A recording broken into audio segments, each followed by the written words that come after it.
नमस्कार, पीके भी maths YouTube channel में आपका स्वागत है।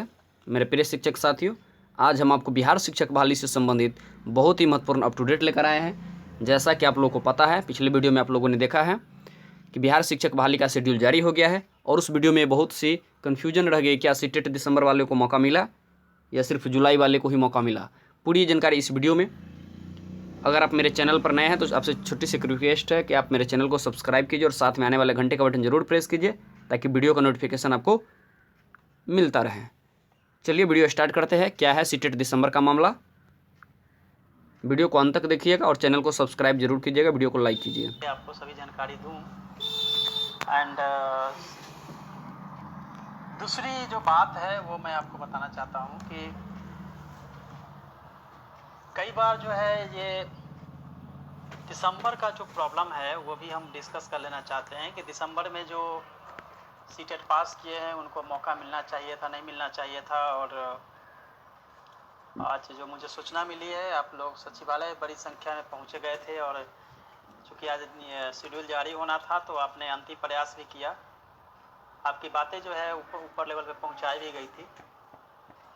उसकी 2-3 वजह है। पहली तो यह है कि दिसंबर वाले सीटेट में चूँकि हम जो नियोजन कर रहे थे, पिछले जो एडवर्टीजमेंट हुआ था, जब विज्ञापन प्रकाशित हुई थी, उसकी जो कट ऑफ डेट थी उसके बाद आपका रिजल्ट आया है, तो पॉसिबल नहीं था कि दिसंबर सीटेट को उसमें जगह दिया जा सके। पहली बात है। बट निराश होने की ज़रूरत इसलिए नहीं है क्योंकि उसके बाद भी हमारे पास 30 से 35 हज़ार सीट होगी नियोजन को पूरा करने के बाद भी। तो उसकी भी बहाली, यदि इलेक्शन अगर सपोज डेट की कोरोना के चलते, सोशल डिस्टेंसिंग के चलते अगर इलेक्शन को अगर आगे अगर बढ़ाया गया तो निश्चित रूप से हमारे पास समय होगा जिसमें कि हम अगले चरण की वैकेंसीज के लिए प्रयास करेंगे और कंसीडर किया जाएगा। ये वैकेंसी को समय से पूरा कराना, 90 से 94 हज़ार हमारे जो बेरोजगार युवा हैं उनको रोजगार प्रदान करना और समय से कराना हमारी पहली प्राथमिकता है। नो डाउट कि जो दिसंबर सीटेट वाले हैं उनको निराशा ज़रूर हाथ लगी होगी कि उनका होना चाहिए था, क्यों नहीं हुआ। लेकिन देखिए, आप सभी जो है बहुत ही इंटेलेक्चुअल हैं, पढ़े लिखे हैं, आपको पता है कि जो कोर्ट का डायरेक्शन होता है उसको हमको मानना होता है, पहली बात। दूसरी बात कि जो अगर मान लेते हैं कि यह नियोजन की प्रक्रिया अगर कोर्ट में नहीं जाती, एनसीटी के पास नहीं गया होता तो अभी तक तो पूरी हो गई होती, तो आप लोगों का फेज शुरू हुआ होता।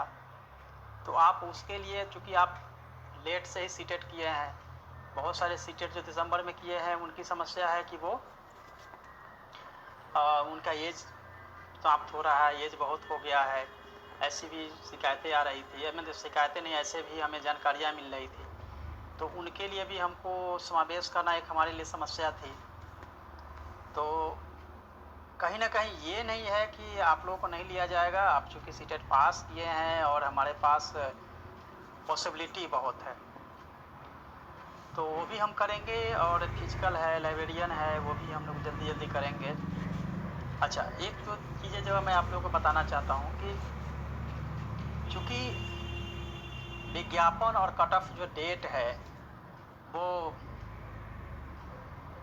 समाप्त हो चुकी थी, उसके बाद आपका रिजल्ट आता है, तो कतई आप कोशिश ना करें कि आप जो है कोर्ट में जाएंगे और आपके फेवर में कोई डिसीजन आएगा। मैंने सुना है कोई कोर्ट में भी गए हैं, तो फ़ायदा उससे नहीं होगा। आपकी एनर्जी, आपके पैसे, आपका टाइम सब फील होगा, क्योंकि जहां फेवर हो सकता था वो फेवर हुआ और वो उसके हिसाब से रिजल्ट आया, जो डीएलएड वाले को पता है और उनको। अच्छा, दूसरी बात है कि ये डीएलएड वाले ही एनआईओएस से जो करके आए, उन्होंने ही एक अपॉर्चुनिटी खोला कि एनआईओएस से जो डीएलएड किए हैं उनको मान्यता दे दी गई, तो केवल ये बिहार ही नहीं पूरे भारत में मान्यता हो गई। दूसरी बात है कि डीएलएड से जिन्होंने एनआईओएस से जिन्होंने डीएलएड किया है उनको भी एक मौका मिल गया, जो कि दिसंबर में टेट पास कर रहे हैं। तो ये उनका भी आभारी होना चाहिए कि उन लोगों ने कोर्ट से और एनसीटी से आप लोगों के लिए एक अपॉर्चुनिटी खोला है। बट यह ज़रूर है कि अगर हम नियोजन की प्रक्रिया अगर फास्ट करते हैं तो जो बेरोजगारी है उसको कम कर सकते हैं। वैसे कंडीशन में जब भारत में या बिहार में इकोनॉमिक क्राइसिस का दौर चल रहा है, तो दिसंबर वाले का मुझे लगता है कि आप लोग समझ गए होंगे कि दिसंबर सीटेट को इस नियोजन में मौका देना मुश्किल था। उसकी वजह भी यही थी कि फ्रेश हम मंगा नहीं सकते थे। अगर फ्रेश होता तो पहले वाले फिर प्रॉब्लम में पड़ जाते। तो शायद आप इस लॉजिक को पहले से भी समझ रहे थे कि बड़ा मुश्किल था उनको शामिल करना। बट निराश नहीं हो, क्योंकि हमारी कोशिश ज़रूर होगी कि उनके लिए भी जो हमारे पास 30-35 हज़ार के वैकेंसीज़ की संभावना है, जिसको कि हम लोग जल्दी उसको कराएंगे। इसलिए आप लोग निराश नहीं हो। और रही बात कि दिसंबर सीटेट वाले करे तो क्या करें, तो दिसंबर सीटेट वाले जो है, आप तो जितने भी हमारे बेरोजगार युवा हैं वो सब एग्ज़ाम देते हैं, यूपीएससी भी, बीपीएससी भी, एसएससी भी,